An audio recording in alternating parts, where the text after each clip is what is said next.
Bom dia, é com enorme prazer que eu dou início à 14ª reunião regional da FESB. Nós vamos adotar esse formato virtual, dadas as consequências aí, as medidas de prevenção da pandemia de Covid-19. E como de praxe, eu vou começar fazendo agradecimentos ao CNPq e à CAPES, que nos deram financiamento, a comissão local liderada pelo professor Manuel Biancardi, a diretoria da FESB, em particular a professora Ana Davel, que nos ajudou muitíssimo para poder chegar à realização desse evento, e ao suporte técnico da Sintagmas, que nos dá toda essa possibilidade de fazer esse evento com alta qualidade. Essa reunião hoje era para nós estarmos em Goiânia, na Universidade Federal de Goiás. Infelizmente, nós não tivemos essa chance, mas nós estamos aqui com o pró-reitor da UFG, o professor Josiel Carvalho, que vai nos dar algumas palavras.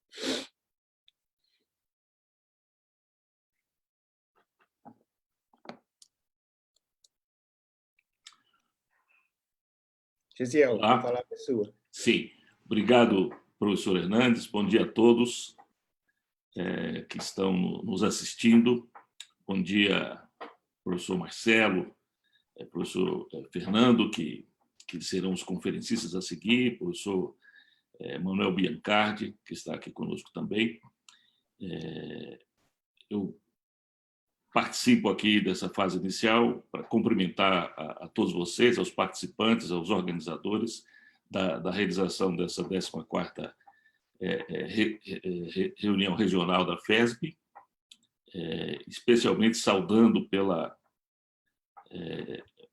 vigor, né, com que supera as grandes dificuldades pelas quais passamos nesse momento, em função da pandemia, e mesmo com essas dificuldades mantiveram e vão realizar um evento aqui de 2 dias, e eu observei a programação muito rico, e com certeza todos vão aproveitar bastante.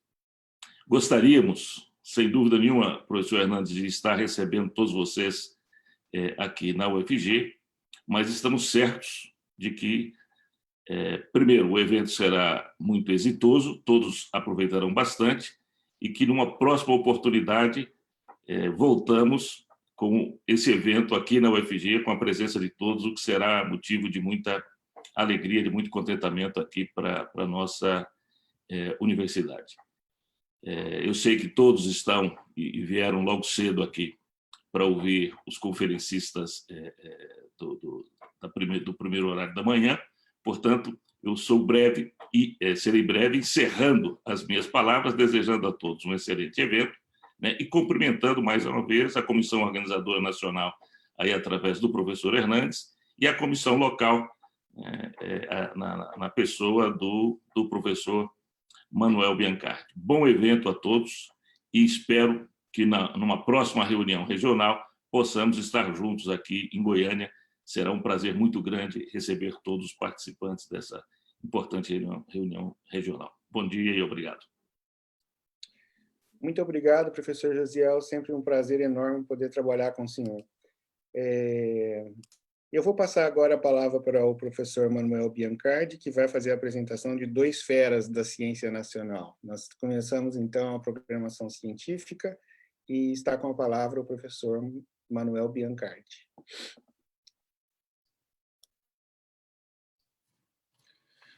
Bom dia a todos e todas, sejam todos muito bem-vindos ao nosso evento. Eu gostaria de iniciar minha fala agradecendo também ao professor Hernandes, presidente da FESB, pelo convite para que a UFG, em parceria com a FESB, realizasse este evento. Agradeço também ao Gesiel Freitas de Carvalho, nosso pró-reitor de pesquisa e inovação da Universidade Federal de Goiás, pelo apoio incondicional, sempre, não somente para a realização deste evento, mas de todos os eventos que nós aqui realizamos. Agradeço imensamente também a comissão organizadora local, formada pelos professores da UFG e da Universidade de Brasília. Meu muito obrigado por todo o apoio desde sempre. Agradeço a presença de todos os participantes, Há pouco, o Gustavo, da empresa Sintagma, me atualizou os números de inscritos. Nós atingimos até então 1.531 inscritos. Esse número nos deixa muito realizados, né, por conta da abrangência que esse evento tomou. Nós não conseguimos realizar a versão presencial, mas nós unimos esforços para que a versão remota se concretizasse. Então, muito obrigado ao interesse e à participação de todos. Nós vamos dar início, então, às apresentações, e eu já inicio agradecendo aos professores e peço, por gentileza, que durante as apresentações os participantes coloquem as perguntas no Facebook em caixa alta, tá? Destacando, porque isso facilita para a gente fazer essa transferência das perguntas para os palestrantes. Então, eu já inicio a atividade número 1 do nosso evento, agradecendo ao professor Marcelo Mori. O Marcelo é professor do Departamento de Bioquímica e Biologia Tecidual do Instituto de Biologia da Universidade Estadual de Campinas. E agradeço também ao professor Fernando de Queiroz Cunha. O Fernando é professor da Faculdade de Medicina de Ribeirão Preto, da Universidade de São Paulo. Muito obrigado, Marcelo. Muito obrigado, Fernando. Marcelo, a palavra é sua. Bom dia a todos e todas. Bom dia, Manuel, Hernandes. Muito obrigado pelo convite. É um prazer estar aqui conferindo essa palestra, nessa sessão, especialmente com o professor Fernando Cunha, que é um cientista quem eu admiro muito, além do Manuel e do Hernandes. E para mim é um prazer estar aqui para poder contar para vocês um pouquinho do que a gente vem fazendo durante esse período da pandemia, unindo esforços, então, para tentar superar as dificuldades e prover à sociedade alguns benefícios, né, dessa integração entre cientistas e a expertise e a infraestrutura que a universidade oferece, né? Então, eu vou compartilhar aqui a minha tela. Bom, então seguimos. Bom, então, o Hernandes, quando ele conversou comigo há um tempo atrás, ele me perguntou, né, como que a gente estava conseguindo desenvolver pesquisa e atividades de serviço durante a pandemia, e eu respondi para ele que a única maneira que a gente conseguiu continuar realizando ciência competitiva, apesar de todas as limitações, foi integrando forças, integrando de uma forma altruísta, de uma forma interdisciplinar, né? E isso... Peraí que não está passando.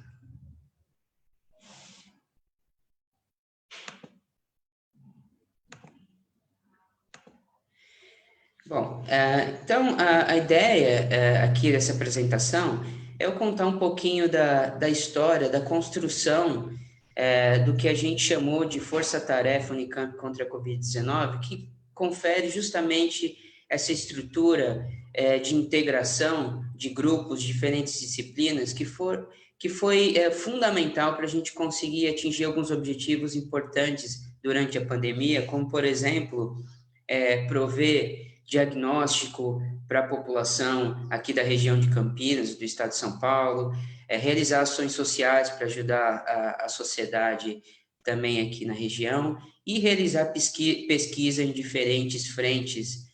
Eu vou também tentar mostrar para vocês um pouquinho, dar uma pincelada dos trabalhos que a gente vem desenvolvendo aqui na Força Tarefa.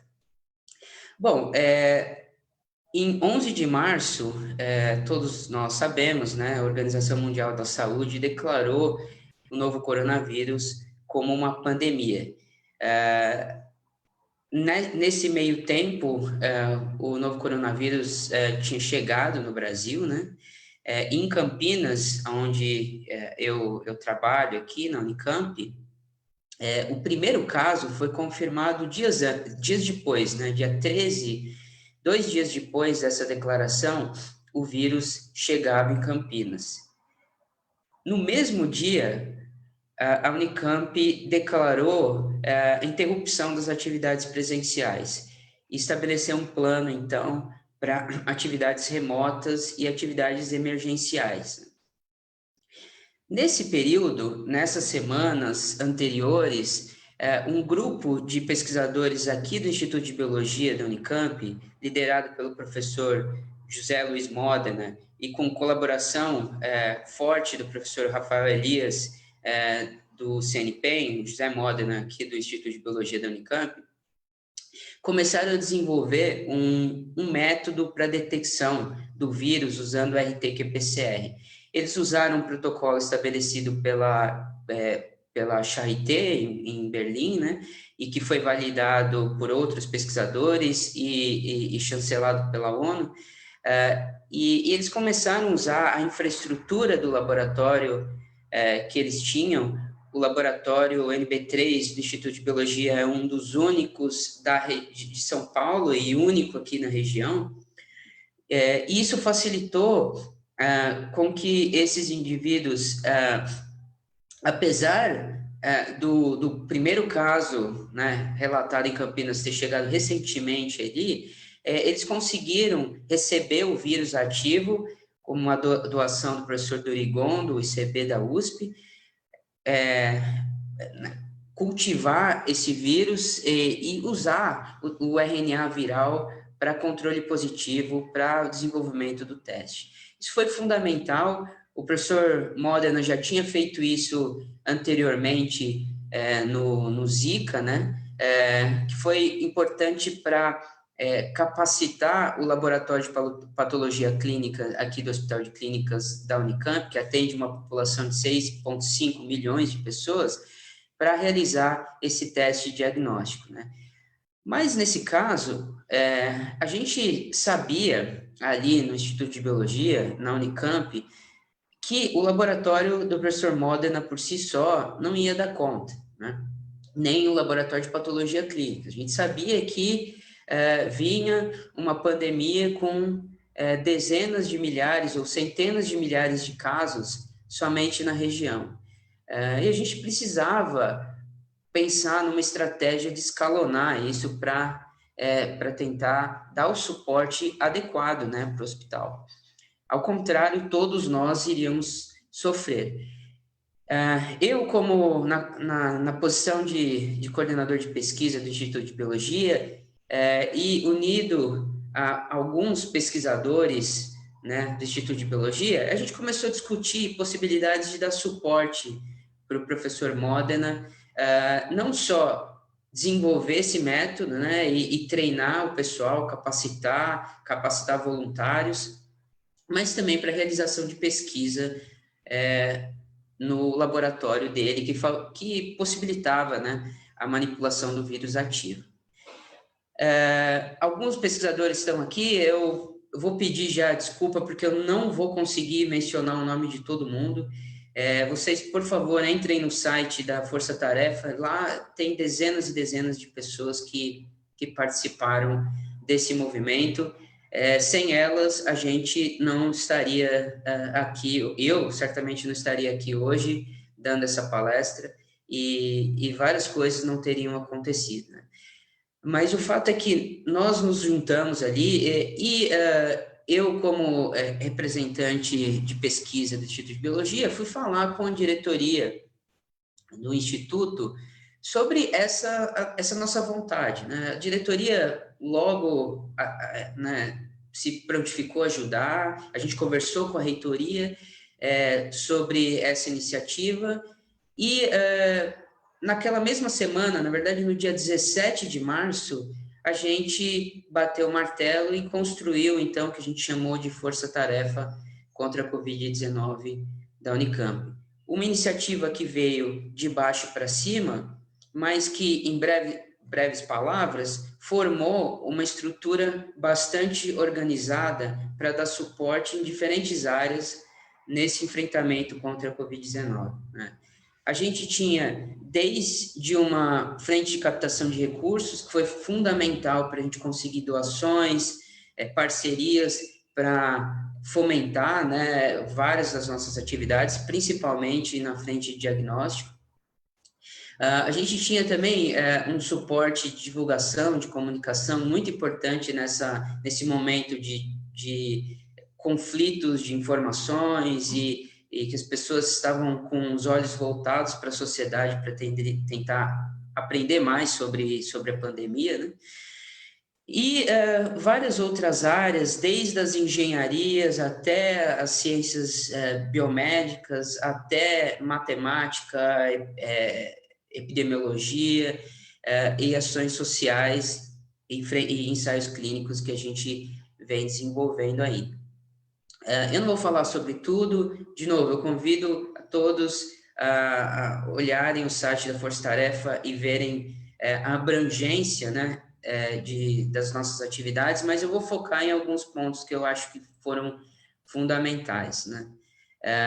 Isso aí, algumas pessoas que coordenaram as frentes foram importantes em diferentes áreas, né? Vários de nós, todos voluntários, nos unimos, nos integramos, trabalhamos arduamente para chegar a esse ponto que eu vou falar um pouquinho para vocês.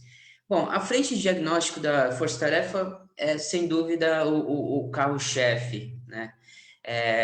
A gente, aqui é um dado, na verdade, já ultrapassado, a gente chegou a 100 mil testes realizados em mais de 150 cidades da região de São Paulo. Isso começou, como eu disse, no laboratório do professor Modena, no desenvolvimento do teste, no treinamento da equipe do LPC, na certificação em tempo recorde do laboratório do LPC para diagnóstico junto ao Instituto Adolfo Lutz, que na época estava centralizando todos os testes de São Paulo e algumas outras regiões, e estava extremamente sobrecarregado. Então, a gente conseguiu desafogar esse veículo, né? Conseguiu ampliar, então, a capacidade do Estado. No começo, a gente conseguia fazer 10 testes por semana, né? Mas com né, ajuda de voluntários, de professores como o Alessandro Farias, o André Vieira, o Marcelo Menossi, que conseguiram estruturar, né, uma capacidade. A gente chegou a fazer mais de 3 mil testes por dia em um determinado momento e atingiu, então, essa marca de 100 mil testes, atendendo uma população bastante abrangente, né? De novo, isso começou de baixo para cima, de uma forma estruturada, organizada. Obviamente, a gente teve um financiamento, uma ajuda grande da rede do Estado de São Paulo, aqui, coordenada pelo Instituto Butantan, mas também do Ministério Público do Trabalho, que nos possibilitou também a estrutura. Enfim, houve uma iniciativa integrada nesse sentido. Isso também possibilitou que a gente fosse além de prestar serviço e receber amostras de diferentes prefeituras, mas também ir até áreas vulneráveis e atuar de forma a fazer, por exemplo, testes em massa, né, nas regiões, ou ajudar com educação, com instrução, com EPIs, com cestas básicas, né? O professor Sávio Cavalcante, aqui do Instituto de Filosofia e Ciências Humanas, aqui da USP, da Unicamp, né? Junto com a Força Tarefa, com sanitaristas também da Faculdade de Ciências Médicas, a gente conseguiu atuar em regiões periféricas aqui de Campinas, a gente vem atuando em comunidades indígenas também para fazer essas ações. Então, de novo, do laboratório até uma comunidade indígena, isso tudo foi possibilitado por uma organização de uma estrutura com investimento, com boa vontade dos gestores e competência dos gestores em diferentes níveis. Bom, e aí agora, nos últimos 6 ou 7 minutos, eu gostaria de falar um pouquinho do que a gente vem fazendo em termos de pesquisa, né? Porque quando a pandemia chegou, as atividades presenciais foram interrompidas, o que aconteceu inevitavelmente no Brasil inteiro, né? E muitos de nós, pesquisadores, acabamos nos deparando com uma limitação em realizar nossos trabalhos. Muitos de nós trabalhamos de forma presencial, né, em bancada, e a gente, inevitavelmente, ia ter que ficar isolado e as pesquisas iriam atrasar, né? Só que o que aconteceu foi que um grupo de pesquisadores no Instituto de Biologia e outros institutos e outras universidades acabou se oferecendo, de alguma forma, para ajudar no desenvolvimento de pesquisas voltadas para o tema de Covid-19. Aí a agência de fomento começaram a investir nesse tema, a gente conseguiu recurso, também da Unicamp, que dispôs um recurso bastante significativo nessas linhas de pesquisa relacionadas com Covid. A gente se organizou também para trabalhar de uma forma bastante integrada e altruísta, ou seja, cada um tinha o seu papel, cada um tinha o seu expertise, e dessa maneira a gente conseguiu desenvolver muito rapidamente as pesquisas relacionadas. E assim, a ponto de eu achar que essa é a maneira que nós, pesquisadores, precisamos, até no momento pós-pandemia, organizar pelo menos algumas estruturas nas nossas universidades, nos nossos institutos de pesquisa, para tornar a ciência competitiva. Essa estrutura, em parceria, visto o número de autores aqui, mas essa estrutura é o que garante para a gente essa competitividade.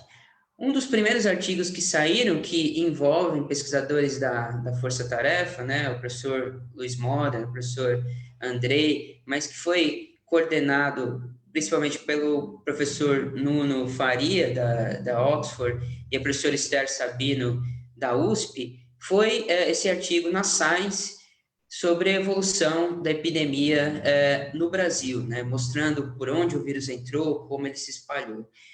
Isso foi possibilitado também pelo nosso acesso às amostras, né, de SWAB, com que a gente conseguiu sequenciar esse vírus em vários pacientes aqui da região de Campinas, professor Zé Moda, né? E a gente conseguiu, então, contribuir nesse artigo. Outros artigos foram liderados por pesquisadores aqui da Unicamp, do Instituto de Biologia principalmente, e esses artigos, eles têm mais o foco em entender efeitos extrapulmonares e os fatores de risco da Covid-19, né? Então, por exemplo, os efeitos sobre o sistema imune, os efeitos metabólicos, cardiovasculares e neurológicos. Eu vou falar um pouquinho sobre esses temas rapidamente. Bom, um artigo que a gente já depositou no medRxiv e está em revisão agora, esse artigo onde a gente mostra que a célula TCD4, linfócito TCD4, pode ser infectado pelo SARS-CoV-2 e usa para isso a molécula de CD4. Basicamente, o que a gente viu é que a proteína spike do vírus interage com a molécula de CD4. Isso faz com que, como CD4 é muito abundante nessa célula T que leva o nome da molécula CD4, e ACE2 é muito pouco abundante, o CD4 é usado como um gancho, né, uma plataforma para fixar o vírus na membrana até que o vírus interaja com uma ACE2 e seja internalizado, né? Isso causa alguns problemas para a célula, né? Parte dessas células acabam morrendo, parte dessas células começam a expressar citocinas que estão associadas à persistência viral e também à severidade da doença em pacientes. Eu não vou entrar muito em detalhes, porque eu queria dar uma pincelada geral, mas o artigo está depositado lá, se vocês quiserem olhar. Mas o interessante para a gente é que, vocês sabem, né, o vírus de HIV, o HIV, né, ele usa um mecanismo muito parecido, usando, então, essa ligação da ENV com CD4, e aí interagindo com outros correceptores, né, não ACE2, para a internalização. E a gente viu também que a via de sinalização desencadeada pelo SARS-CoV-2 na célula TCD4 também é parecida com o HIV. Envolve também sinalização via IL-10 e outros mediadores de sinalização que a gente acredita ser bastante comum para infecção viral em CD4, mas que pode levar a gente a crer que existem similaridades entre HIV e SARS-CoV-2. Não na magnitude, né? HIV, AIDS é uma doença muito mais severa e crônica, mas de forma aguda, o SARS-CoV-2 pode ter um efeito similar ao HIV.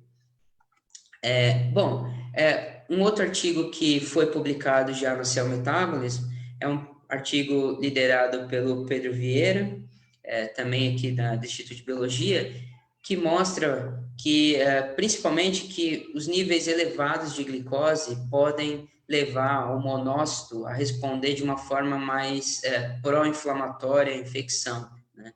E aí a gente mostrou que isso é dependente da ativação de um fator de transcrição dependente de hipóxia, que é o HIF1-alpha, e que é um regulador master da glicólise.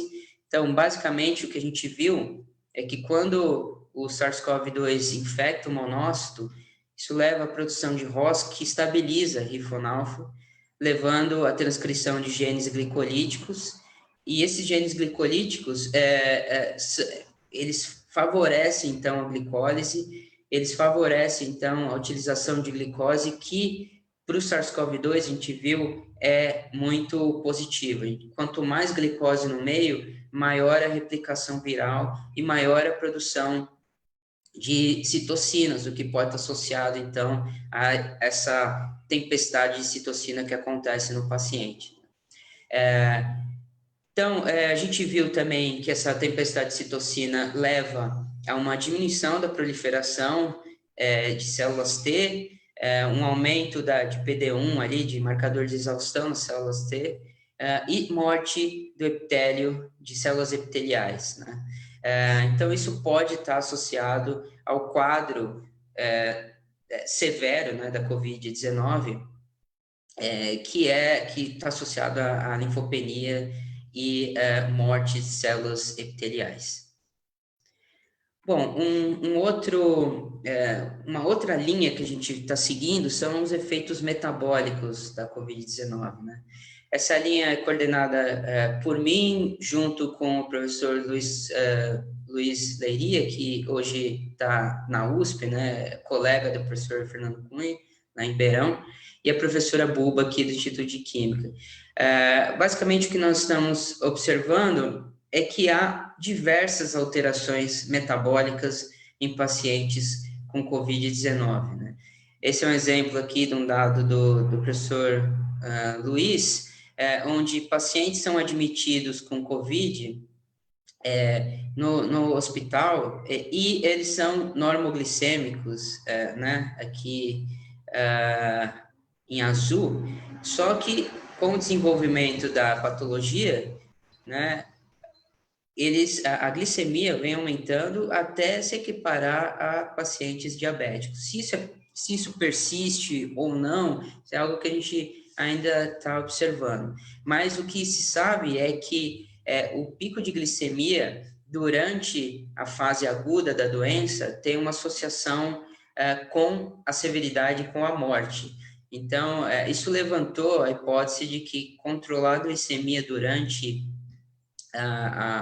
o desenvolvimento da doença poderia ser um mecanismo para tentar inibir a mortalidade pela infecção. E a Buba, que faz a metabolômica aqui desses pacientes, vem observando padrões bem consistentes com alterações metabólicas, alterações em glicemia, alterações em corpos cetônicos, alterações no metabolismo lipídico, o que mostra que esse vírus causa alterações metabólicas generalizadas. A gente também vem explorando o ponto de vista de que o vírus vem impactando o metabolismo, infectando, então, diferentes tipos de células que estão associadas ao controle metabólico, né? Eu tenho interesse particular em antipostos, onde a gente viu que o vírus consegue infectar e consegue se alojar lá por um tempo. O Luiz Osório tem interesse particular em hepatócitos também, que são passíveis de infecção. E o professor Henrique Marques Souza, que é da Unicamp aqui, esqueci de marcar a filiação dele, ele vem nos ajudando a detectar o vírus por vários métodos de in situ, imunofluorescência, e quantificar esse vírus na célula, né? E a gente veio observando também, um dos interesses do meu laboratório é envelhecimento. A gente sabe que o envelhecimento é o principal fator de risco para mortalidade induzida pela infecção viral, e a gente quer entender como.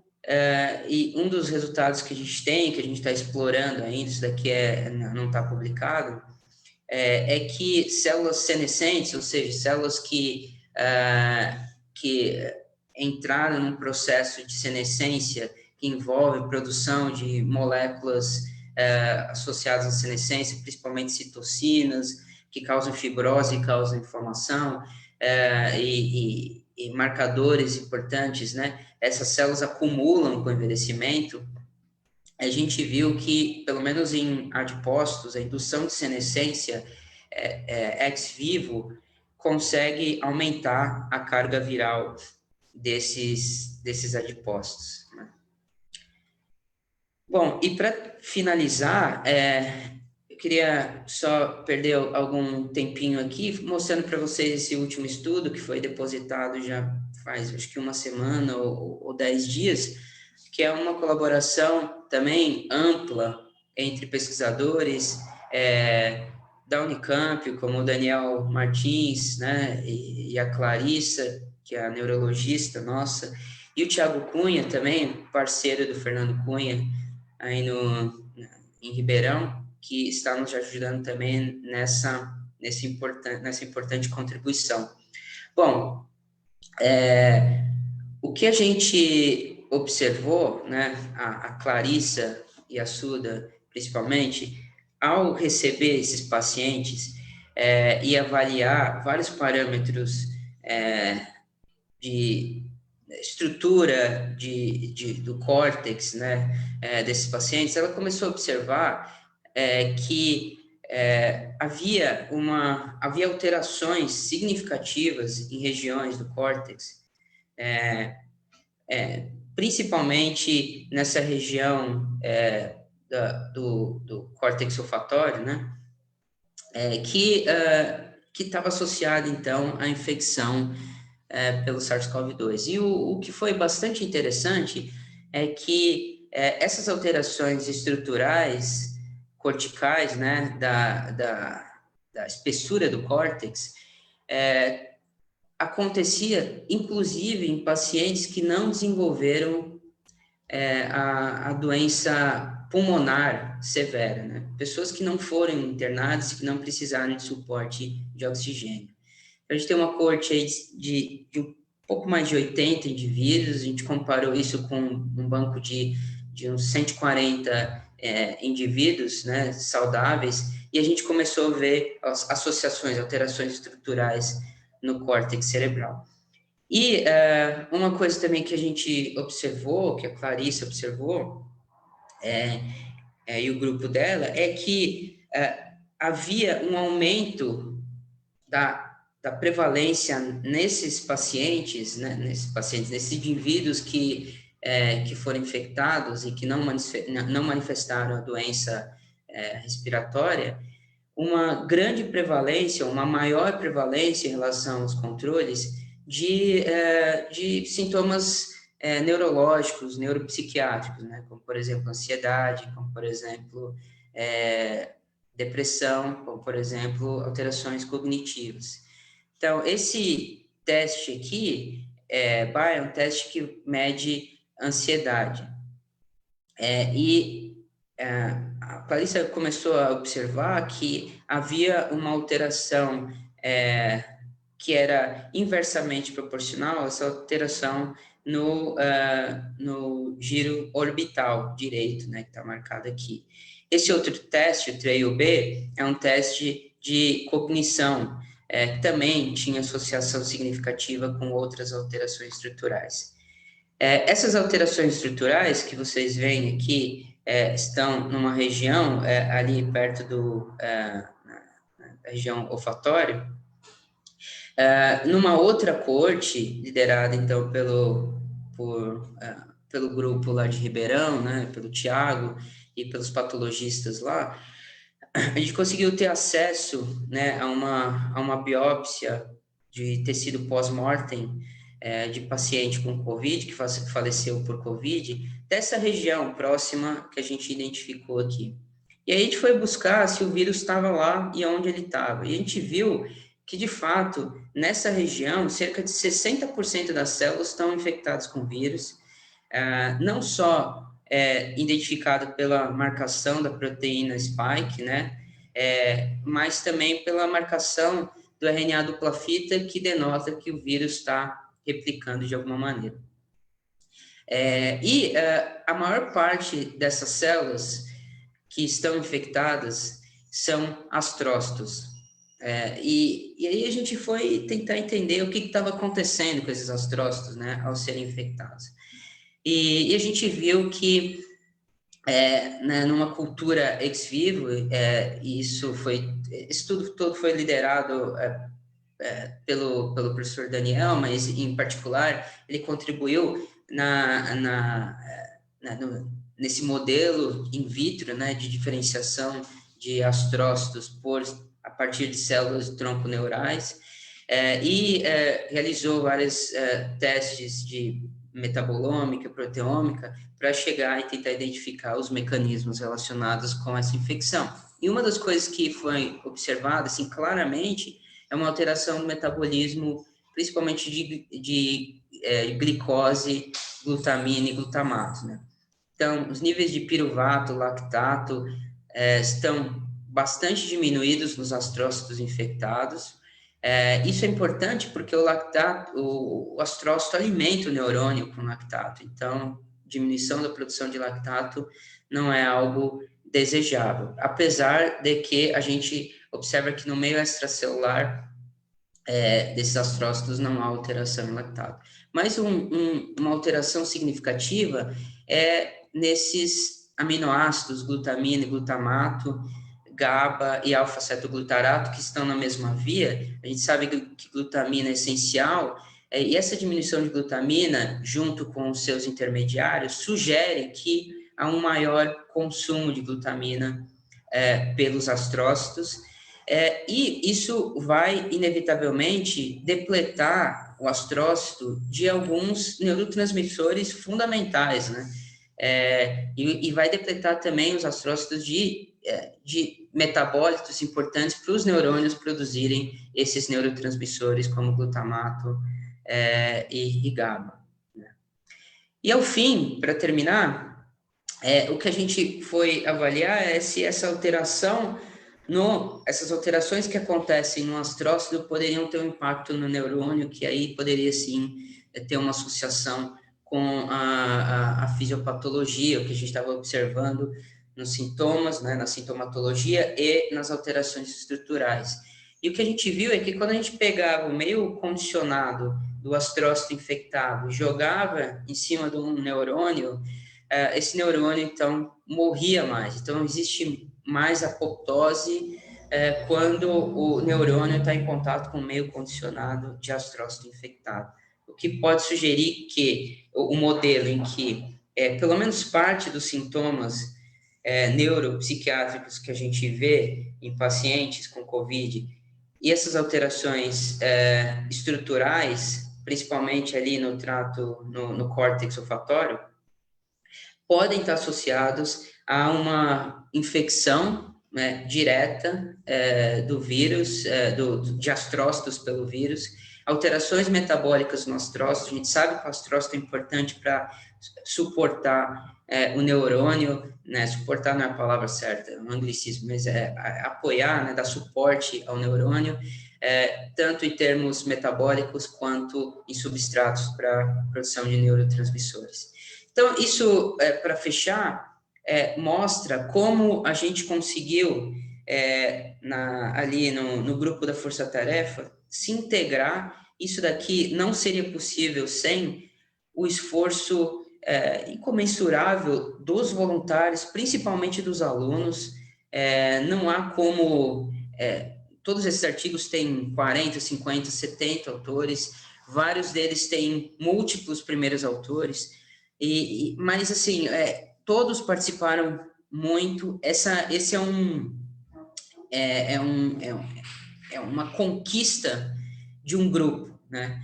E é uma conquista que levou à ciência uma contribuição muito importante, a gente acha, e à sociedade uma contribuição muito importante também. Então, paro por aqui, porque eu já me estendi, mas eu queria agradecer muitas pessoas aqui e o suporte financeiro de várias agências de fomento, principalmente FIPEX, que é a agência de fomento da Unicamp, mas eu queria agradecer muito né, a CNPq, CAPES e a FAPESP, alertando para que nada disso seria possível se a gente não pudesse ter o recurso da FAPESP e o PL 627, que tenta cortar 30% da verba da FAPESP, seria muito prejudicial para iniciativas como essa. Então, é isso. Obrigado.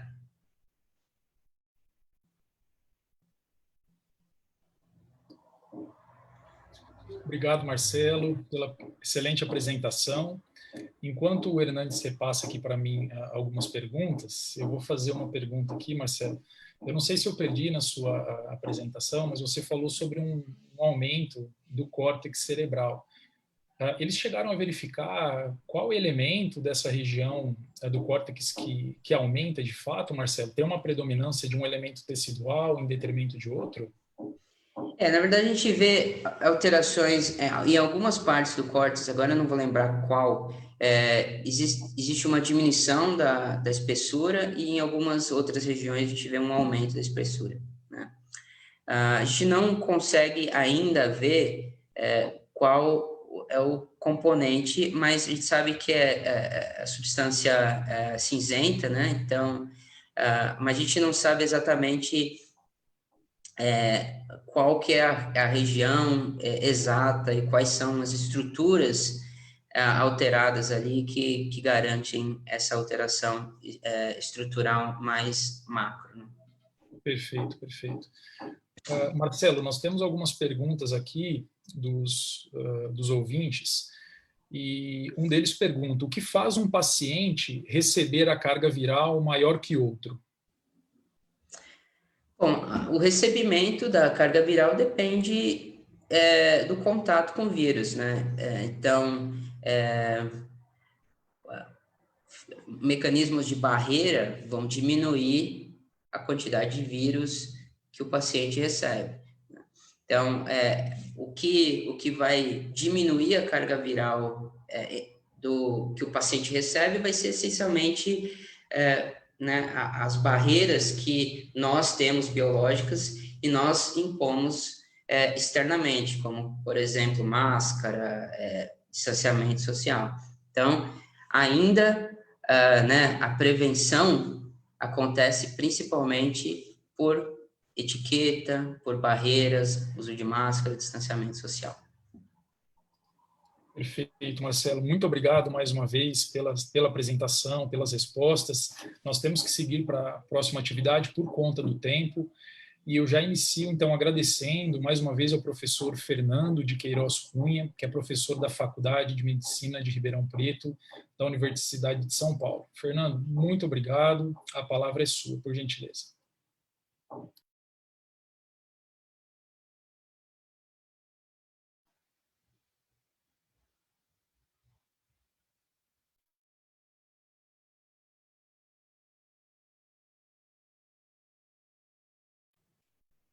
Professor, o microfone está desligado.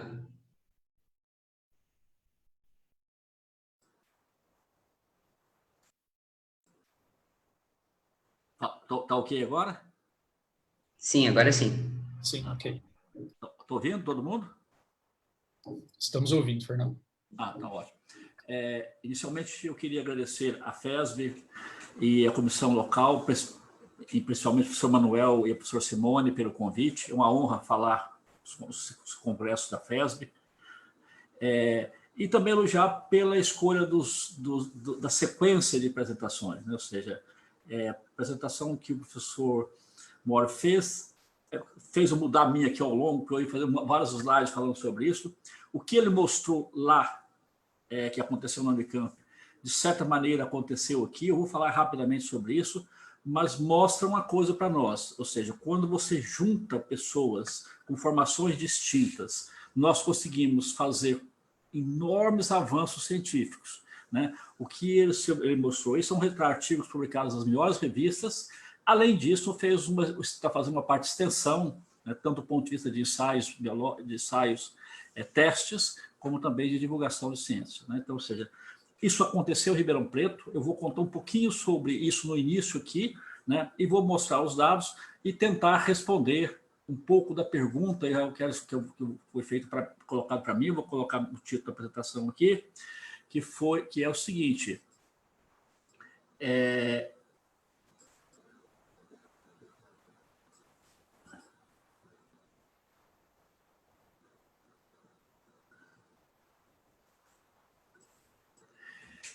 possível fazer ciência de tradução no Brasil?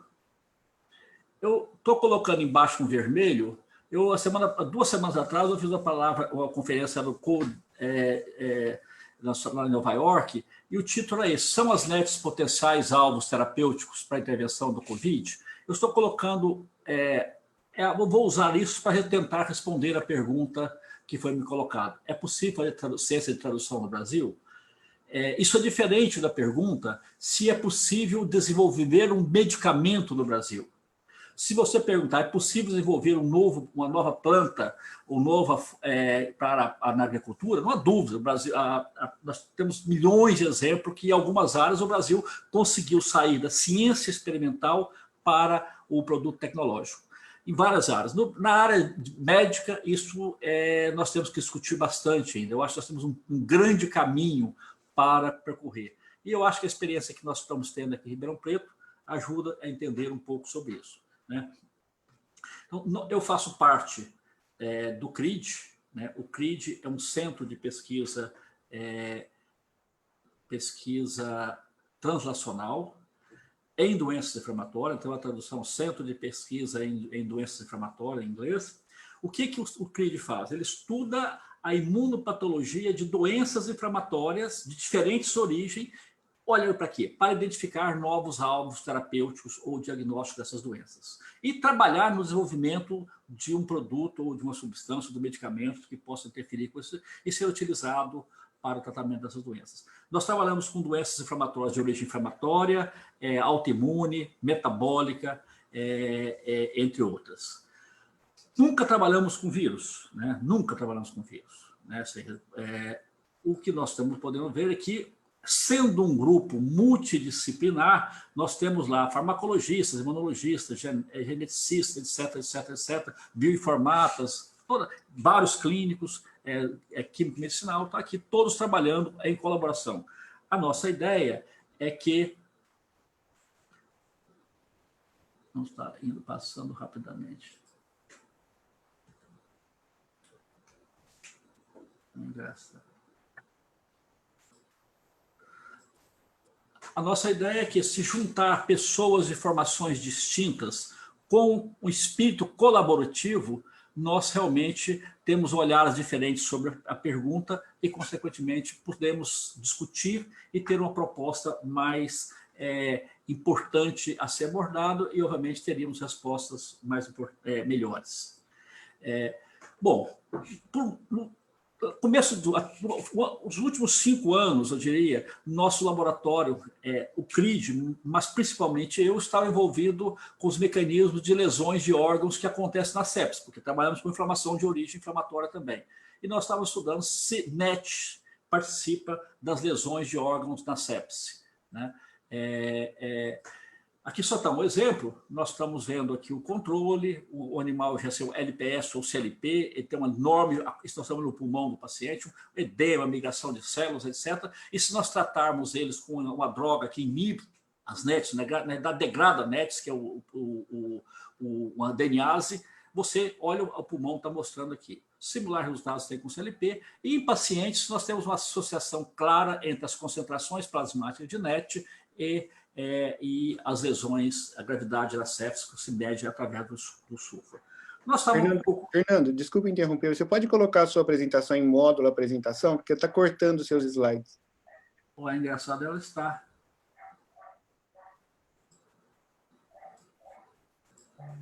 Ela está aí, a apresentação. Não, está em modo exibição, nós estamos vendo o seu PowerPoint, mas ele não está em tela cheia. Ué.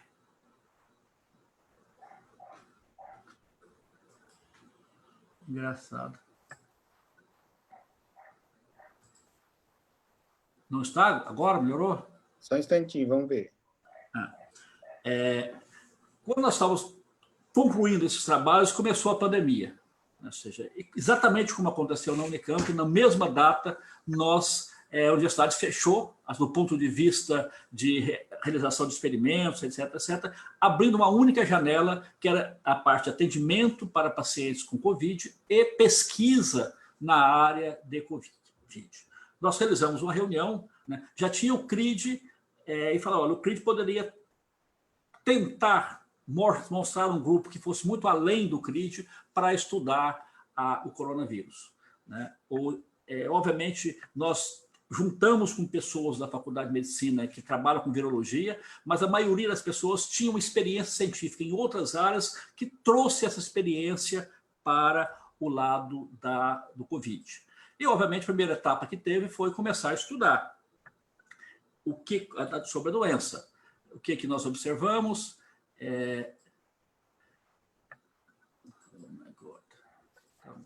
Fernando, vamos tentar botar a sua apresentação aí de novo.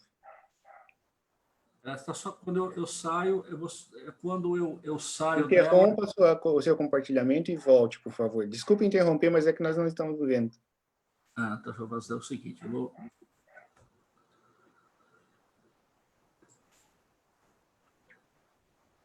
sair de todas elas aqui. Isso, vamos de novo. Ok, agora? Sim, agora só vai no PowerPoint e escolha o modo apresentação. É porque eu estou duas telas, eu acho que não está conversando as telas. Deixa eu passar para cá, ver se funciona. Ok? Não. Epa. De novo. Tá, vídeo.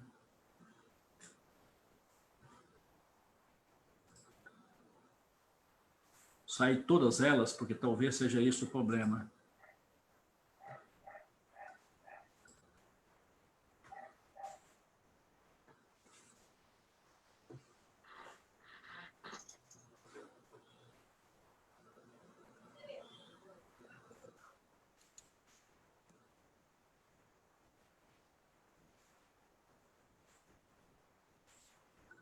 Ok? Ok? Não. Ué. Vai no share screen, no compartilhar a tela inteira. Share. Vamos ver se agora vai. Vocês estão me ouvindo, né? Sim, Fernando. Estamos. Vou abrir de novo aqui.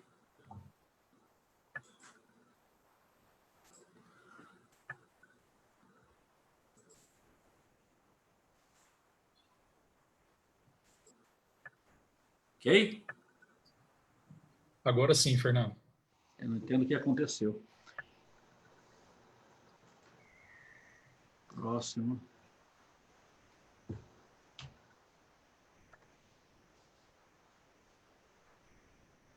Eu vou seguir aqui onde nós estávamos. Então, nós estávamos estudando sepsis. Quando começou o Covid, não podíamos continuar o estudo sobre sepsis.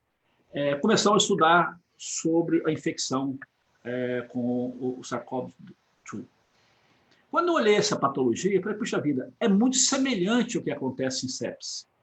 Isso permitiu nós fazermos a pergunta, e a principal órgão de lesão que acontece na sepsis é o pulmão, e também o principal órgão que acontece na COVID é o pulmão.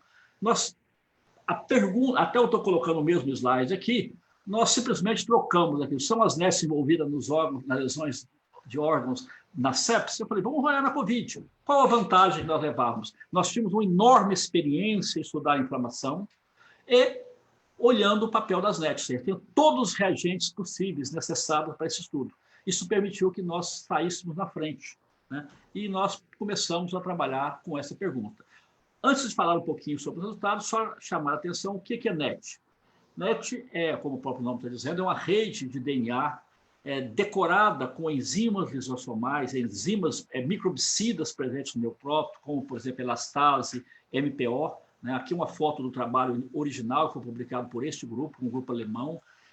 O primeiro autor é o Bickman, publicou no Science e ganhou a capa da revista. As fotografias são lindas e o que eles mostraram? Eles mostraram que, aqui está a fotografia, a imunostain das NETs, no que vem no trabalho, mostrando as redes de DNA decoradas com histona, obviamente, está aqui a histona, ou enzimas lisossomais, aqui está mostrando elastase, mas se nós colocássemos MPO, o resultado seria o mesmo.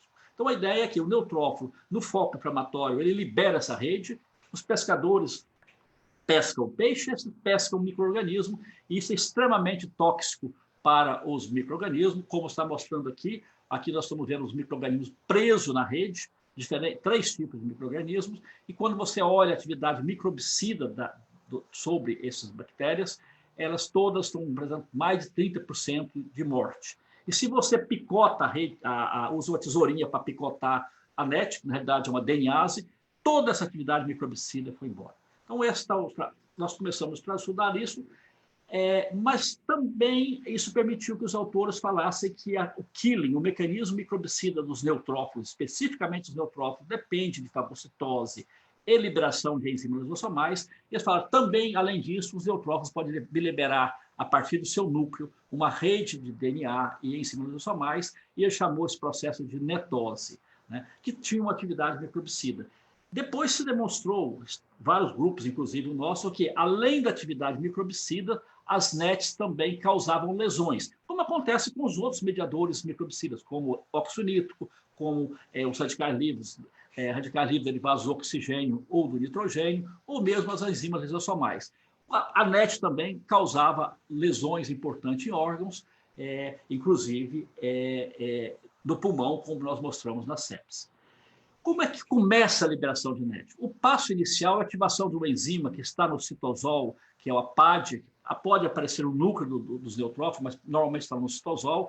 Ela é ativada por cálcio e radicais livres do oxigênio, que faz que ocorra transmigração da PAD para o núcleo, junto com as enzimas lisossomais.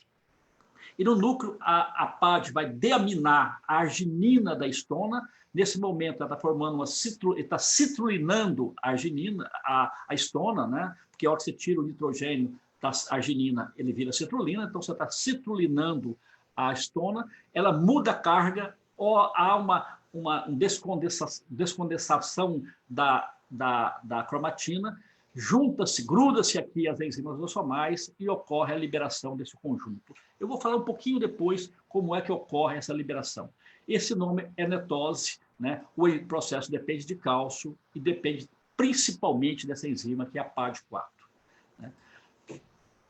Quando nós perguntamos qual o mecanismo que acontece no COVID, nós trabalhamos com pacientes, tínhamos associados pacientes trabalhava na medicina intensiva, nós colhemos a amostra de 19 pessoas com COVID grave, todas na UTI, né? A maioria delas, uma percentagem grande, estava sobre respiração mecânica, e 21 controles. Aqui tem os dados clínicos, eu não vou entrar nisso, e vamos olhar aqui, eu vou falar especificamente um pouco sobre cada desses aspectos ao longo da apresentação. Né?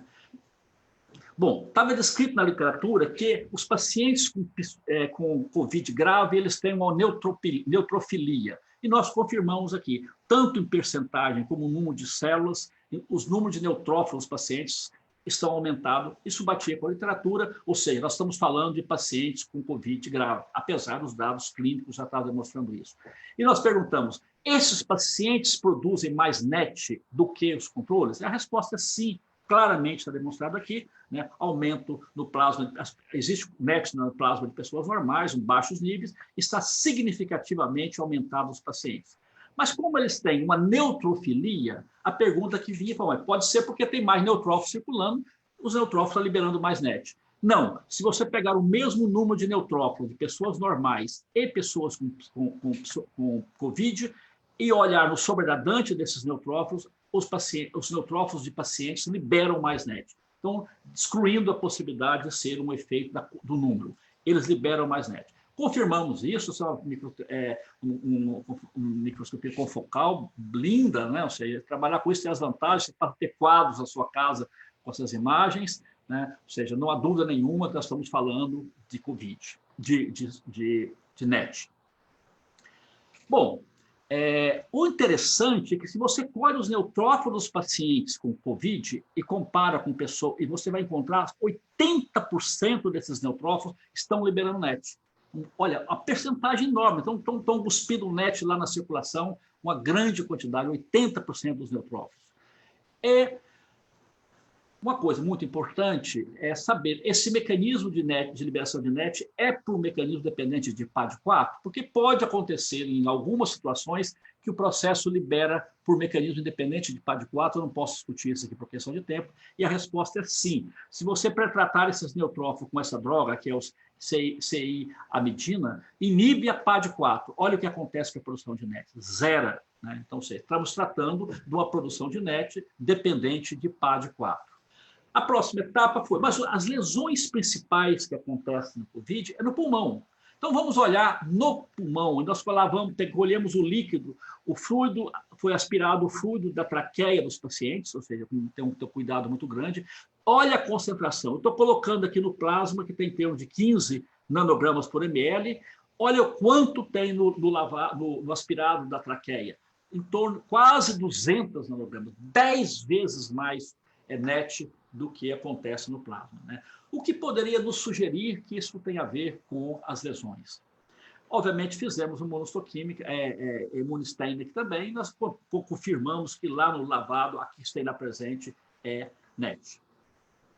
Bom, mas isso está no lavado. O que acontece no tecido pulmonar? Né? O Moura comentou que aqui em Ribeirão Preto está fazendo, né, autópsia de paciente com Covid. Na época não estava. Nós, em colaboração com o pessoal de São Paulo, o professor Paulo da Saldiva, nós conseguimos tecido que já tinham começado a fazer pulmonar os pacientes lá e demonstramos que tem NET no plasma, como demonstrei, tem NET no lavado broncoalveolar e tem NET também no tecido pulmonar dos pacientes. Então, tem NET suficiente em todos esses compartimentos.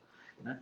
Bom, hoje nós estamos agregamos patologistas e está, inclusive, colaborando com o pessoal de Campinas. Veja bem como formar grupos e depois os grupos começarem a conversar, como isso é importante.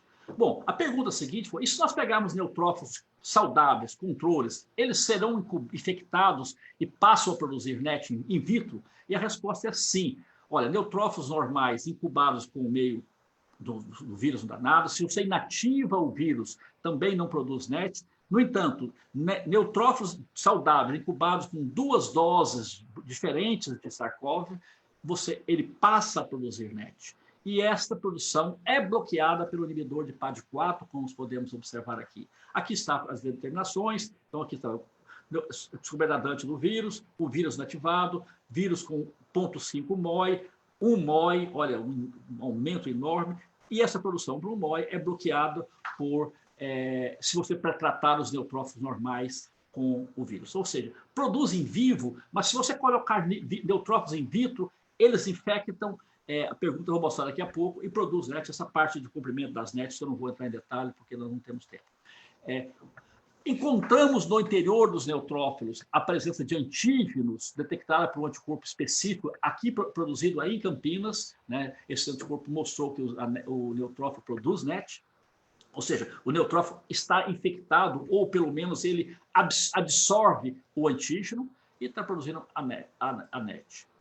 Bom, a pergunta que veio, qual o mecanismo pelo qual o vírus está induzindo? É um mecanismo o vírus está infectando o neutrófilo e está produzindo NET depende da duplicação do vírus? E a resposta é sim. Se nós tratarmos os neutrófilos com um inibidor de RNA polimerase, que é o TDF, a produção de NET é bloqueada 100%, como estou observando aqui. E esta droga que inibe o RNA polimerase também inibe a divisão, ou seja, a viremia dos neutrófilos, do vírus na cultura de neutrófilos. O importante está aqui. A NET produzida por PMA, que não tem nada a ver com este mecanismo, ela não foi inibida pelo TDF, mostrando que o processo aqui é específico. Confirmando isso, nós utilizamos um anticorpo que reconhece a dupla fita de RNA viral específico, bem demonstrado, o pessoal de Campinas só trabalha com isso também, e nós estamos vendo aqui que quando nós incubamos neutrófilo com vírus inativado, você não encontra marcação com o anticorpo, enquanto o vírus incubados com o SARS-CoV vivo, 2 ou 4 horas depois, nós encontramos a dupla fita de RNA. Então, a dupla fita de RNA está lá, e se você bloqueia a enzima que é responsável pela produção, pela duplicação do vírus do RNA, o RNA do vírus, você deixa de ter a marcação. Então, por duas maneiras, nós estamos mostrando que o vírus está proliferando. Bom, mas ele infecta o neutrófilo? Obviamente tem que infectar. O mecanismo de infecção é semelhante, porque nós estamos encontrando a dupla fita no interior do neutrófilo. O mecanismo de infecção é o mesmo, dependendo da ACE2. Para responder isso, a primeira pergunta foi, o neutrófilo tem o ACE2? A resposta é sim. Utilizando tanto um PCR como também um blot, nós encontramos a presença de mensagem e a proteína, não em altas concentrações, mas nós encontramos o ACE2 expresso nos neutrófilos. E aqui nós estamos apenas uma confirmação disso. A pergunta seguinte foi, o que acontece se nós, obviamente nós sabemos que para haver a ligação do vírus no ACE2, ele precisa sofrer a ação de uma enzima chamada uma proteína, uma serina protease, que muda a estrutura da parte da proteína S do vírus, que permite ele ligar no ACE2. Nós perguntamos, esse processo de infecção do neutrófilo depende tanto dessa serina protease, nós utilizamos essa droga, que é o Camostat, que inibe essa enzima, e utilizamos um anticorpo neutralizante do receptor. Aqui está, né? Se nós olharmos a exposição de NET no meio, está produzindo NET quando nós incubamos o neutrófilo, e o anticorpo vamos olhar direto aqui, e o anticorpo anti-ACE2 ou Camostat inibiu a produção de NET, exatamente como aconteceu com o inibidor de RNA polimerase. E aqui inibiu também a proliferação ou a duplicação viral a níveis abaixo dos controles. E, novamente, nós demonstramos que tanto o anticorpo anti-ACE2 como também o inibidor da serina protease não interferiu com a produção de NET induzida por PMA, demonstrando que isso é específico para o vírus. Em outras palavras, o vírus infecta neutrófilo, duplica no interior, e este processo é importante para a produção de NET. Mas seriam as NETs envolvidas com as lesões pulmonares? Para responder essa pergunta, nós utilizamos células epiteliais pulmonares humanas, né, de linhagem, obviamente, o A549, colocamos em cultura e, após disso, nós colocamos neutrófilos infectados com o vírus na presença ou na ausência do inibidor de PAD4 ou neutrófilos normais e olhamos o que acontece em termos de apoptose destas células epiteliais. A resposta está aqui, né? Podemos colocar aqui, então, a anexina 5, a expressão de anexina nas células epiteliais incubadas com neutrófilos normais ou neutrófilos incubados com apenas um meio de cultura, apresenta esse nível de anexina, expressão de anexina. Quando nós colocamos neutrófilos incubados, infectados com vírus, olha a anexina, saiu de 35% para 60% das células de expressão de anexina. E se esses neutrófilos foram pré-tratados com inibidor de PAD4, reduziu para mesmos níveis normais. Então, mostrando que o neutrófilo, quando está produzindo NET, está causando lesão do epitélio. Bom, se nós colhemos o neutrófilo do paciente, o resultado é exatamente o mesmo, né? Ele também aumenta, e o nível é exatamente o mesmo. 60% das células passam a expressar a anexina 5.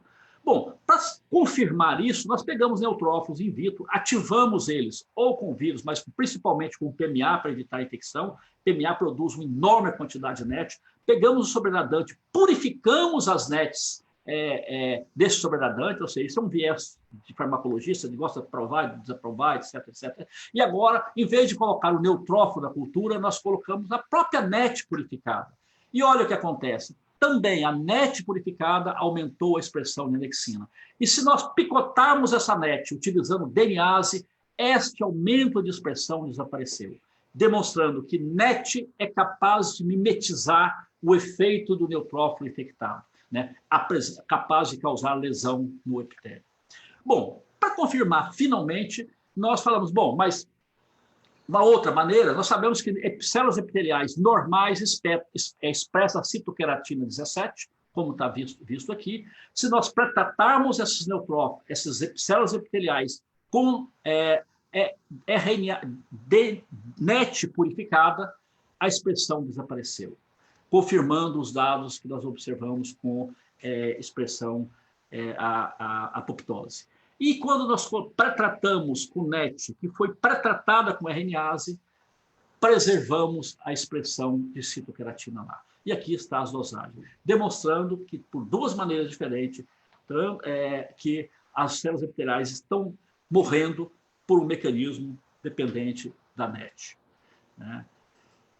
Bom, então, nós podemos dizer que os experimentos do nosso laboratório estão demonstrando que neutrófilo, o paciente, quando infectado com o vírus, este vírus no tecido pulmonar, ele vai ativar algumas células que lá estão presentes, né? São células estruturais ou células residentes, como nós podemos ler, liberam fatores que atraem o neutrófilo para o pulmão, né? E nós não discutimos nós não investigamos quais serão esses fatores, possivelmente sejam quimiocinas. Os neutrófilos chegam no pulmão, eles são infectados por um mecanismo dependente da ACE2 e também da serina-proteinase.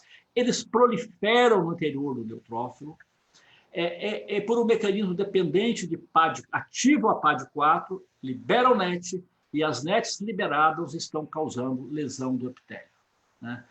Isso, obviamente, levou a nós fazermos a seguinte pergunta. São os inibidores de PAD4 ou a DNase possível pensá-las como drogas para tratamento da Covid? E aí agora eu começo a responder as perguntas que o comitê me passou, né? Nós somos capazes de fazer isso? Nós não temos no Brasil, e obviamente nós temos pressa disso, nós não temos no Brasil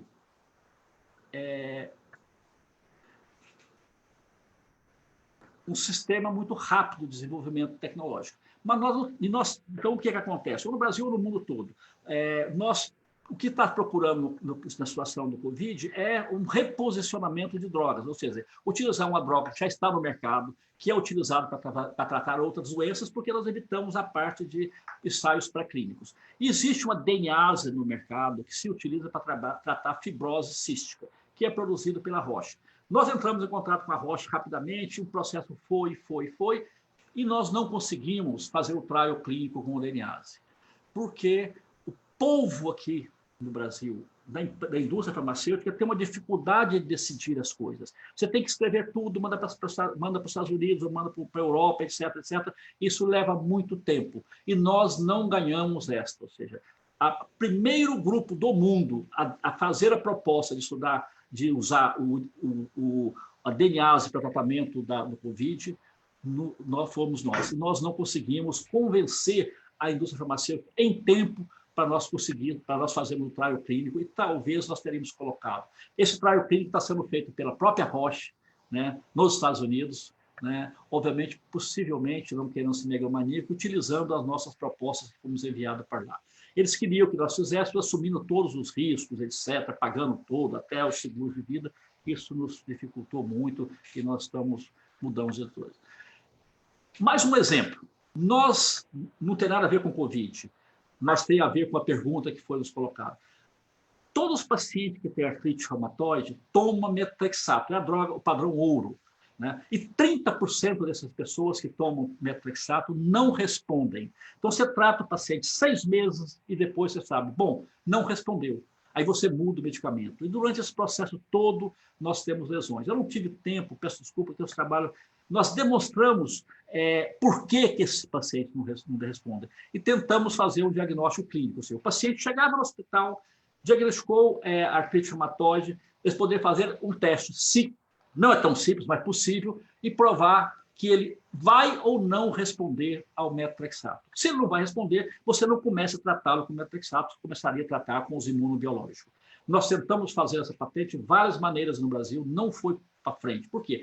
A indústria farmacêutica no Brasil, eles não têm a capacidade, as pessoas que estão no desenvolvimento científico, que entendem disso, para discutir. Então, fala com o diretor clínico vai para os Estados Unidos, e aquela coisa toda, e não vai.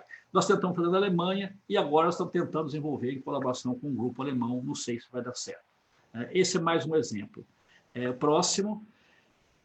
Bom, eu não falei até agora, mas a NET, uma vez que ela sai do núcleo, ou como em volta do núcleo, você sabe que tem a membrana nuclear. E em volta do neutrófilo tem o processo que é a membrana celular. Para que a NET, que é uma rede, saia tanto do núcleo como também da membrana, tem que se formar um poro. E para formar esse poro depende da gazermina D. A gazermina D é uma proteína nativa no citosol das células, em quase todas as células, mas também neutrófilos e macrófagos. No macrófago, quando se ativa o inflamossomo, você ativa a gazermina D e, através desse poro, é por onde se libera as citocinas. No neutrófilo, a liberação de NET também acontece através dos poros formados por gazemina. No neutrófilo, a ativação da gazemina não é pelo inflamossomo, pela caspase 1, e sim pela caspase 11. Então, é a via não convencional, não canônica de ativação do inflamossomo. Mas se ativa a caspase 11, forma o poro e a NET é liberada. Só para mostrar aqui, olha para você ver, em sepsis, o neutrófilo, se você tem sepsis, se você tem uma enorme produção de NET, se você usa um camundongo nocaute para a gazermina dele, não produz NET, não libera NET, e olha a consequência no pulmão. Aqui o paciente, o camundongo com sepsis, se você usa o camundongo nocaute para a gazermina, é exatamente como normal. Olha a sobrevida. O camundongo I-type com sepsis grave morre 90%. Se ele é nocaute para a gazermina, ele não morre. E nós sabemos que existe uma droga em reposição de medicamento novamente, que é o disulfiram, que usa para prevenir o alcoolismo. Não vou descontar nos detalhes. Olha o que acontece com os pacientes, os camundongos que tomam disulfiram. A morte está aqui, volta para 60% de sobrevida, e se tem marcadores de lesões, desaparece, a produção de NET desaparece. Nós olhamos no Covid, exatamente o que eu estou falando de sepsis, nós temos os dados em Covid. Entramos, aí parece que dizem que Deus é brasileiro, mas não é. O disulfiram estava no mercado brasileiro até 6 meses atrás para utilização no tratamento do alcoolismo. A indústria farmacêutica o retirou e hoje não tem autorização para comprar a droga no Brasil. Então, nós dependemos que a indústria que produz a droga nos envia a droga. Só que isso aí agora tem todo um aspecto legal, né, que seria a segunda possibilidade de nós termos uma droga para tratamento dos pacientes com Covid e também de sepsis. Os dados estão aqui para demonstrar isso, né? Não há dúvida nenhuma na nossa cabeça. Nós pensamos que o Sulfiram tem um grande mercado, ou seja, tem um grande potencial de tratar tanto Covid como também de tratar sepsis.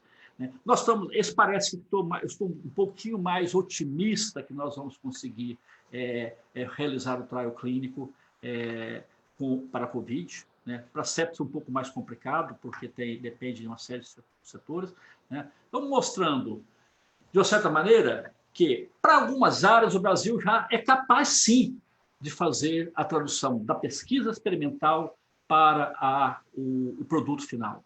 Na área de medicamentos, nós ainda precisamos andar bastante, porque exige-se muito mais coisas, né?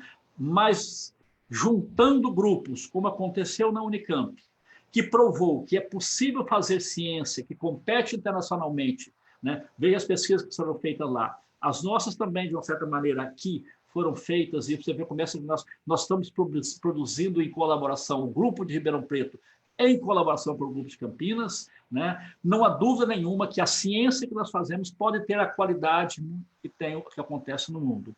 Agora, a tradução, nós precisamos de muito mais coisas. Nós precisamos que a indústria farmacêutica, tanto a nacional como a internacional, dedique um pouco mais, né? Coloque mais dinheiro e também depende do governo, né? O que o professor Mori falou, o que está acontecendo na FAPESP agora, que primeiro tentaram tirar o recurso através do PL 529.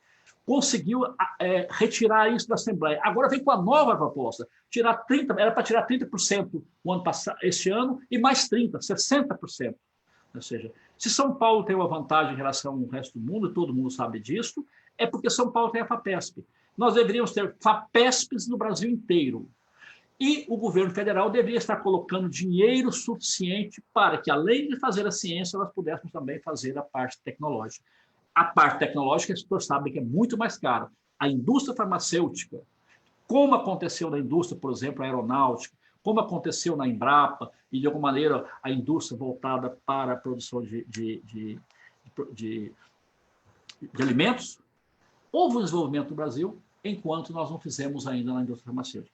Nós temos exemplos, mas nós não temos rotina de fazer isso. Cabe a nós, cientistas, formar pessoas que têm essa cabeça, né, e que são as pessoas jovens. Eu vejo o grupo de Campinas, eu fico muito contente. São todas pessoas novas, não tem nenhum da barba branca, né, que poderá contribuir, né, para que, no futuro breve, nós venhamos responder. Não há dúvida, professor Emanuel. No Brasil, sim, nós também podemos fazer a tradução na área farmacêutica.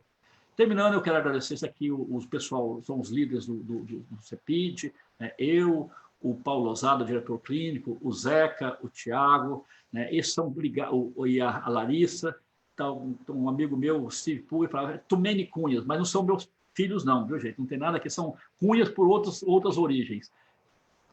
Agora, nós associamos com o professor Eurico Arruda, que é virologista, não tem absolutamente nada a ver com o CRID, mas passou a trabalhar junto, o Dario é do CRID, o resto são as outras. Mas tem que chamar atenção para esse cara aqui, Protásio Veras, essa foto aqui, é um pós-doc do laboratório, que no começo daquele experimento ele passou quase que dormir dentro do NB3 para fazer o experimento. Ou seja, nós temos sempre a agradecê-lo, nunca teve cara feia, nós queríamos ganhar essa, então era uma correria enorme, ele respondeu de uma maneira muito positiva, mostrando que a juventude está a fim de fazer ciência. O que nós precisamos é encontrar mecanismos de financiamento decente.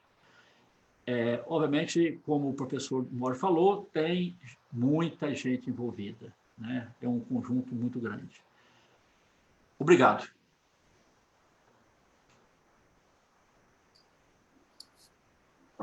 Obrigado, professor Fernando, pela excelente apresentação, interessantíssima apresentação. Nós temos tempo para algumas perguntas. O Alexander pergunta: poderia a PED4 ser um alvo farmacológico em condições patológicas que, porventura, ela participe? Qual é o nome da pessoa? É o Alexander. Alexander, muito obrigado pela pergunta. Quando eu falei do CRID, eu comentei que ele tem bioinformatas, tem químico medicinal, tem químicos. Do centro para cá, nós resolvemos associar e não fazer tudo aqui no CRID. Nós associamos com o grupo do LLBio, ou seja, lá no complexo onde tem o Synchrotron, e hoje nós já conseguimos ter o cristal da PAD4. Né? A semana passada foi uma das primeiras fotografias feitas no Sirius, foi a PAD4, toda sequenciada lá, purificada e feito o cristal dentro do LLBio. Então, em colaboração com eles, agora nós estamos fazendo o screening para encontrar uma nova droga, uma substância que bloqueia e depois desenvolver um medicamento a partir disso. Não tenho dúvida que a inibição de PAD4 é potencial para utilizar para tratamento de uma série de doenças, artrite reumatoide, sepsis e Covid. Óbvio que o Covid, como é uma pandemia, nós não podemos fazer uma droga nova, que é quando até lá nós temos pressa. E quando temos pressa, não dá para fazer toda a farmacologia experimental, toda a toxicologia, todos os trials clínicos. Então, o que nós procuramos? É fazer um cut-off, usar uma droga que já existe no mercado, né, se chama reposicionamento, e essa droga testar no Covid. Então, só faz o teste, como aconteceu com vários exemplos da literatura. Nós estamos passando agora aí por uma discussão com relação à Anitta, vocês estão todo mundo acompanhando a literatura, então, ou seja, não estou falando que é o exemplo da Anitta, mas o exemplo de reposicionamento é o que nós estamos trabalhando agora a curto prazo, que seria a DNase, né, que é uma droga que existe no mercado, e também o disulfiram, que é outra droga que está no mercado, por um lado. E, por outro lado, nós estamos tentando desenvolver, em colaboração com o pessoal do LLBio, um inibidor de PAD4, que seria uma opção para, espero que nunca tenhamos utilizado para usar para tratamento de Covid, porque seria que termos uma outra pandemia, mas poderia ser utilizado para sepsis, artrite reumatoide, diabetes, pancreatite, etc, etc. São doenças onde a NET tem um papel importante nas lesões de órgãos. Obrigado pela pergunta. Obrigado, Fernando. Temos outra pergunta da Jaqueline Souza. Ela pergunta assim: esses resultados dos neutrófilos infectados causando lesões no tecido epitelial dos pulmões também foram demonstrados em pacientes com sintomas leves ou moderados? Jaqueline, é uma boa pergunta. O que nós não... É difícil, nós não fizemos esses experimentos. Existem estudos na literatura que, obviamente, depois do nosso trabalho, ao longo do nosso trabalho, isso é uma experiência, o pessoal de Campinas não contou, isso é uma coisa importante, talvez, eu acho que o Brasil devia escrever sobre isso, não estou querendo jogar no confete nós, não, mas, por exemplo, eu sou da época que fazia um trabalho e não colocava nesses archives, né? Não tinha repositório, mandava para a revista. Quando saiu o nosso trabalho, eu falei, gente... Aí eu mandei para um amigo meu, quase um pai científico que eu tenho, que é o professor Salvador Moncada, ele leu o trabalho e falou, lindo. Falei, você quer mandar para onde? Eu falei, vou mandar para Nature. Ele falou assim, ponha no repositório. Eu falei, você está louco, cara? Ponha lá, porque senão você vai perder. Né? Então, quando eu vejo um trabalho no repositório, eu fico assim, puxa vida, eu passei por... É uma decisão miserável. Né? Então, eu não fiz essa parte, mas outros fizeram. Então, o nosso trabalho já estava no repositório. Quando apareceu um trabalho no JCI, eu até ia mostrá-lo ali, né, onde ele tentou encontrar uma correlação entre os níveis de NET e gravidade. Não encontrou uma correlação correta, mas é claro, ou seja, uma tendência dos pacientes que estão com Covid não grave, que há uma produção menor de NET. Ontem eu fiz uma reunião aqui no Ribeirão Preto, e eu falo até de público isso, nós vamos começar a trabalhar com modelo experimental, nós criamos as condições em Ribeirão Preto para trabalhar com camundongo infectado com ACE2, com SARS-CoV-2. Ou seja, dentro de uns 15 dias, nós vamos ter a infecção experimental. E aí nós podemos responder a sua pergunta com a maior segurança do mundo. Ou seja, eu acho que agora nós damos um passo além, que é poder associar a parte experimental. O pessoal de Campinas já sabe disso, há uma colaboração estreita com o pessoal de Campinas, né? Nós já temos o camundongo que expressa o ACE2 humanizado, temos também o lentivírus, um vírus que ele vai infectar macrófagos que não seja só de humanos, Eu imagino que dentro de uns 15 dias nós podemos responder com toda certeza. Por quê? Nós podemos associar duas coisas que não temos condições de informar com o paciente. O time que o paciente é infectado e o momento de colher a amostra. Então, nós colhemos a amostra depois que o paciente chega no hospital. Então, você passa a ter duas variáveis: grau de infecção, como foi perguntado, e também o tempo de infecção.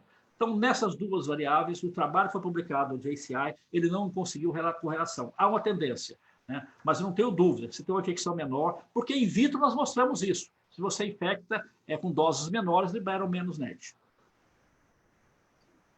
Obrigado, Fernando. Eu tenho duas perguntas rápidas, Fernando.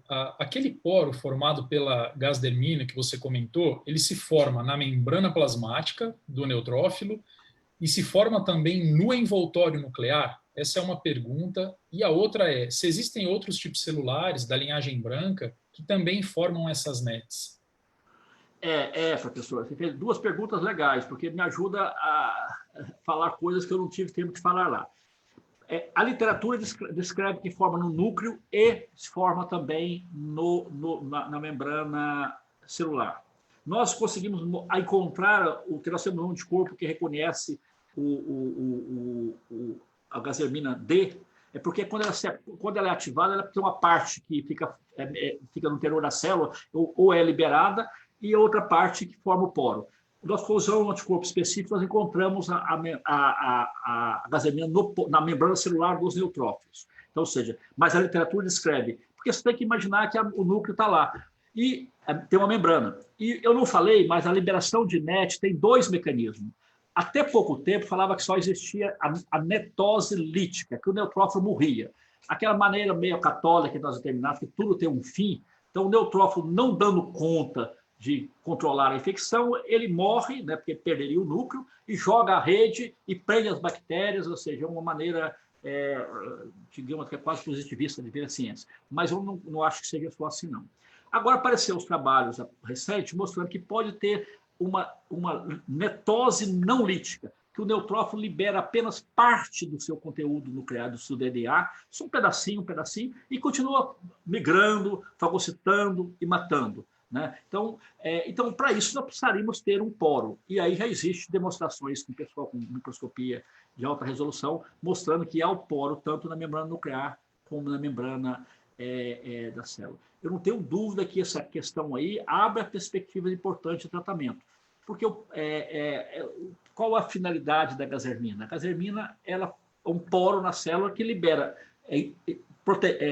mediadores inflamatórios, principalmente aqueles produzidos através da ativação do inflamossomo, por exemplo, IL-1, IL-18, IL-35, toda a família de enzimas, de citocinas que são produzidas quando você tem ativação de cromossomos. Esse é um lado. Além do neutrófilo, outras células liberam NET? Existem demonstrações que sim, só que não é NET, mas o macrófago seria MET, o eosinófilo seria ET. Né? Mas quando você compara os níveis de NET liberado, o neutrófilo é o campeão dos campeões, porque liberam muito mais NET do que as demais células. Nós estamos começando um estudo sobre isso, mas os níveis que nós encontramos não são tão evidentes, mas não há dúvida nenhuma que há essa sugestão. Por exemplo, no caso de quem tem asma ou doenças alérgicas, se propõe que libera NET pelos eosinófilos. O macrófago também se propõe algumas doenças que liberam NET, né? Tem várias demonstrações, como na artrite reumatoide. Nós encontramos que na artrite reumatoide o principal célula é o neutrófilo, né? E nós não fomos atrás. Psoríase, as lesões de psoríase tem um papel importante de NET, mas os neutrófilos vão lá e liberam. NET não só mata e não só lesa, ele também é um mediador. Né? Por quê? Na NET, os constituintes da NET têm histona e tem DNA. Então, histona ativa ou é reconhecido, ou reconhece TOL4 e também TOL2. Principalmente a histona citolinada. Além disso, o DNA liga-se ao TOL9. Né? Todos esses efeitos que nós estamos demonstrando, se você não tem TOL4, não tem TOL9, não acontece. Então, a NET, além de ter o efeito direto de lesivo, ele também induz a liberação de outros mediadores. Então, tem um processo de amplificação. Né? Então, ou seja, ele passa a ser um papel, tem 3 papéis. Ele mata a bactéria, mata o micro-organismo. Isso tem importância grande nas doenças infecciosas, não há dúvida nenhuma. Só para você ter uma ideia, se eu inibir NET e fazer sepsis no camundongo e não tratar com antibiótico, você não vê efeito nenhum da NET. Por quê? Porque você tira o efeito protetor, matando as bactérias. Agora, se você associa antibiótico mais inibidor da NET, mais DNase, a sobrevida sai de 40% para 100% de sobrevida, né? Mostrando que o papel microbicida da NET é muito importante. E o papel lesivo também é muito importante. E agora, nosso laboratório está mandando um paper, mandei um artigo que eu aceito o Rheumatology, mostrando que NET causa dor na artrite reumatoide. E estão agora mostrando que NET também ativa diretamente o osteoclasto, o precursor do osteoclasto, maturando o osteoclasto, que pode causar lesão. Então, pode causar lesão na artrite, tanto por um efeito direto na cartilagem, como também ativando os osteoclastos. Professor Fernando, muito obrigado pelas explicações tão detalhadas e precisas. Mais uma vez, parabéns pela belíssima apresentação. Infelizmente, nós temos que encerrar a atividade por conta do nosso tempo. Eu gostaria só de passar alguns recados. Em relação aos cursos que nós teremos ao longo do nosso evento, todos os inscritos vão receber os links para estar acessando esses cursos. Um outro recado é que a gente vai estar disponibilizando no Facebook uma enquete para melhorar os eventos virtuais da FESB. Então, por gentileza, nós pedimos que vocês participem dessa enquete. Mais uma vez, então, eu agradeço ao professor Fernando, ao professor Mori, pela excelente sessão que nós tivemos. E nós vamos fazer um pequeno intervalo. Às 10 horas, nós retornamos com a nossa segunda atividade. Muito obrigado pela presença e atenção de todos e todas.